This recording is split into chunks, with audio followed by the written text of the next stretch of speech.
Porfirio Díaz es un personaje crucial en la historia de México. Cuéntanos tu opinión sobre él. ¿Qué opinas de este emblemático hombre? Para ti, ¿fue héroe o dictador? Hoy te presentamos Porfirio Díaz, héroe o dictador. Porfirio Díaz es uno de los personajes más conocidos de la historia de México. Sin embargo, tanto especialistas como la gente en general lo ha señalado como uno de los peores presidentes que ha tenido nuestro país. Otros tantos se han dado a la tarea de reivindicar por el carácter modernizador de su mandato. No obstante, son pocos quienes realizan un balance valorativo entre los aportes que hizo, ya sean positivos o negativos.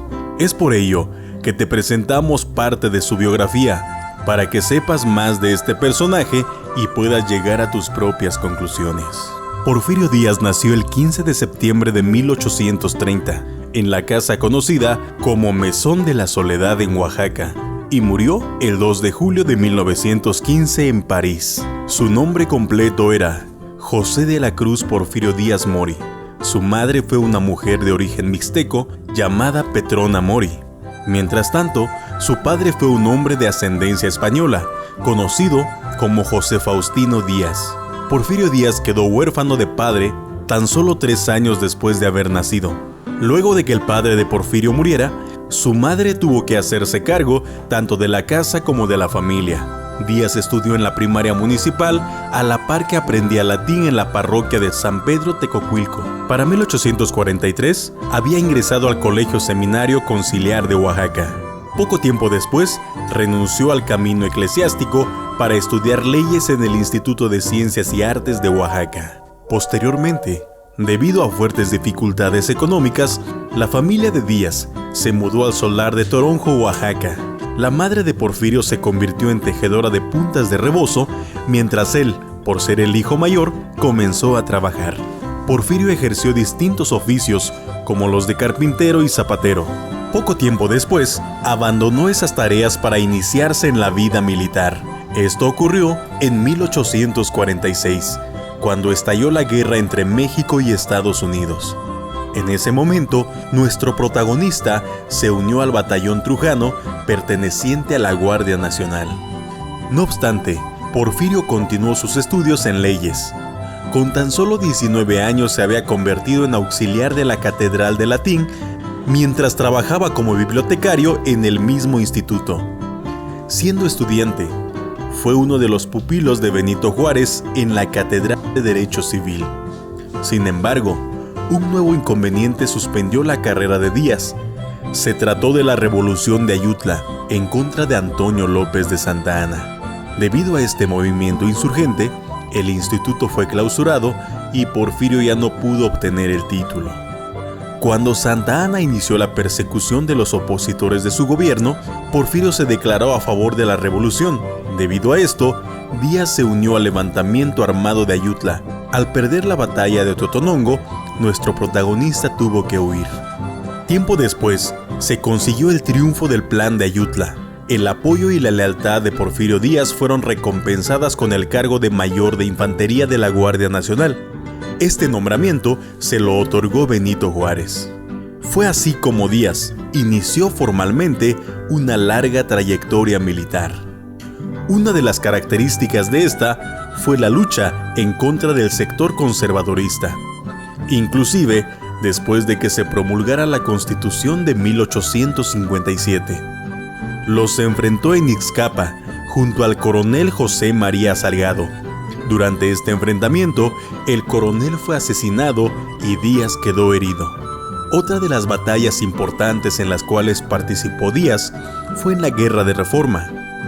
Esta terminó después de que González Ortega venciera a Miramón y que Díaz entrara junto con sus tropas a la Ciudad de México el 4 de enero de 1861. Después de la Guerra de Reforma, Díaz continuó desempeñándose habilidosamente en el campo de batalla. Sin embargo, su participación más destacada se dio durante la Segunda Intervención Francesa de 1862 a 1867. De hecho, el 28 de abril de 1862, encabezó acompañado de sus tropas la primera batalla de este conflicto. Esto sucedió justo en las cumbres de Acultzingo. Retrocedamos un poco en el tiempo.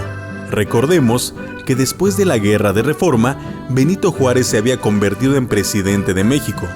Al hacerlo, contempló con mayor agudeza la miseria en la que se encontraba sumida la mayoría de la gente. Debido a esto, Juárez tomó una medida crucial: detendría el pago de la deuda externa. Esto provocó que Francia decidiera invadir la República Mexicana. No obstante, tanto el gobierno como el Ejército Nacional se encontraban en desventaja. Habían pocas municiones, las armas eran viejas.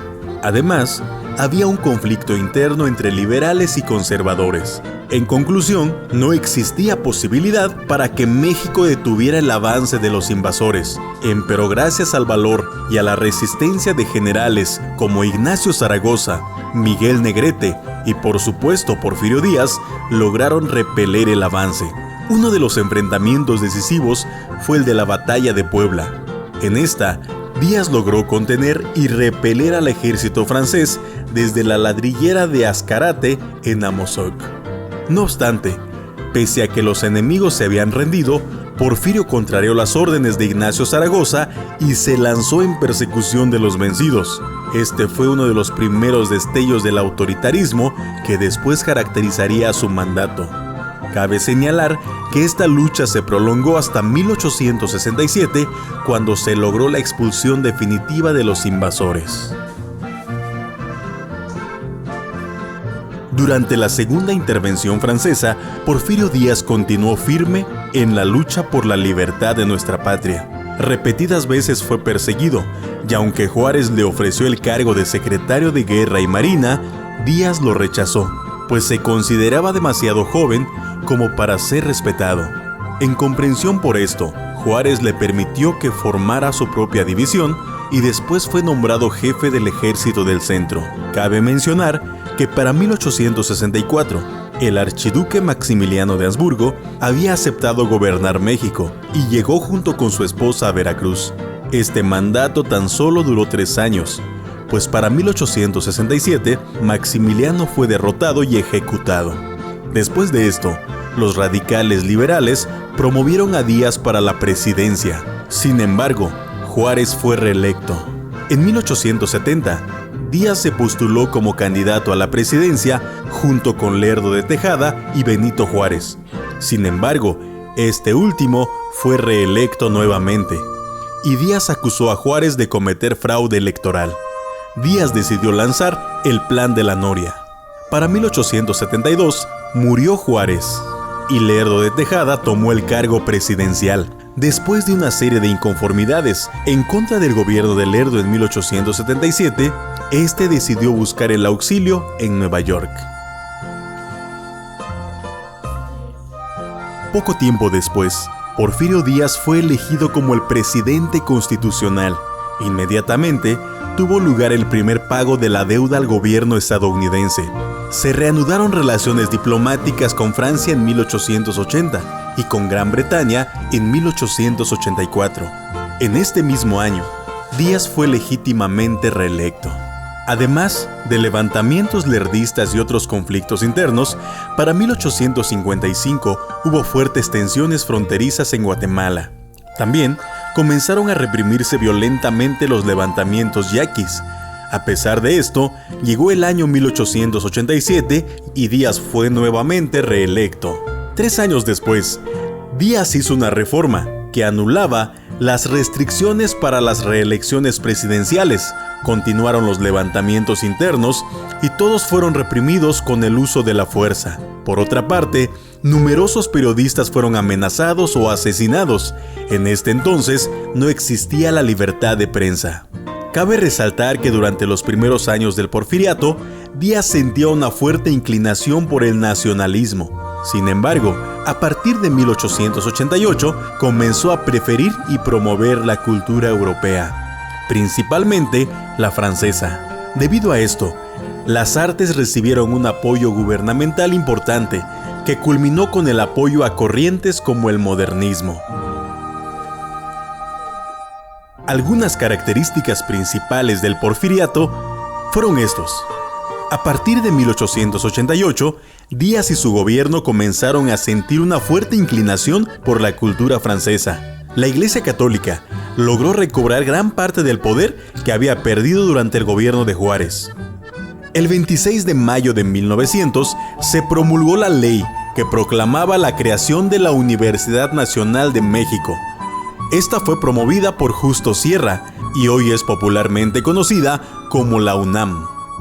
Hubo una creación de nuevos impuestos para subsidiar la deuda que el gobierno de Díaz había heredado. Se creó en 1882 el Banco Nacional de México. Este era el encargado de recaudar impuestos y conceder préstamos. El gobierno de Díaz logró que México se convirtiera en un gran explotador de materias primas. Gracias a esto, hubo un crecimiento económico muy significativo. Se impulsó la creación de carreteras, caminos y líneas férreas, ya que se consideraba indispensable para la modernización del país. En 1867 se inauguró la Escuela Naval Militar. Esta estaba dedicada para la preparación de oficiales de marina. Se explotó a pueblos indígenas, como los mayas en Yucatán, para la extracción del jenequén. Porfirio Díaz se mantuvo en la presidencia por más de 30 años, desde 1876 hasta 1911, las primeras veces legítimamente y después por imposición. Por lo mismo, es conocido como un dictador. Además, no fueron suficientes los logros que se consiguieron durante su mandato, como la estabilidad política, la modernización de algunas zonas del país y un crecimiento económico. Todavía México tiene muchísimo que mejorar. Todavía hay mucho rezago social. Todavía hay mucha analfabetización. Hay mucha pobreza extrema. Bueno, a todo esto, hazme saber tu opinión aquí en la caja de comentarios. ¿Qué opinas de Porfirio Díaz? Si te ha gustado el video, dale me gusta, compártelo con todos tus amigos y si es la primera vez que estás por aquí te invito a suscribirte. Aquí aprenderás mucho acerca de México. Nos vemos en un siguiente video. Y mantente al pendiente, ya que tendremos algunos regalos para cuando lleguemos a los 60,000 suscriptores.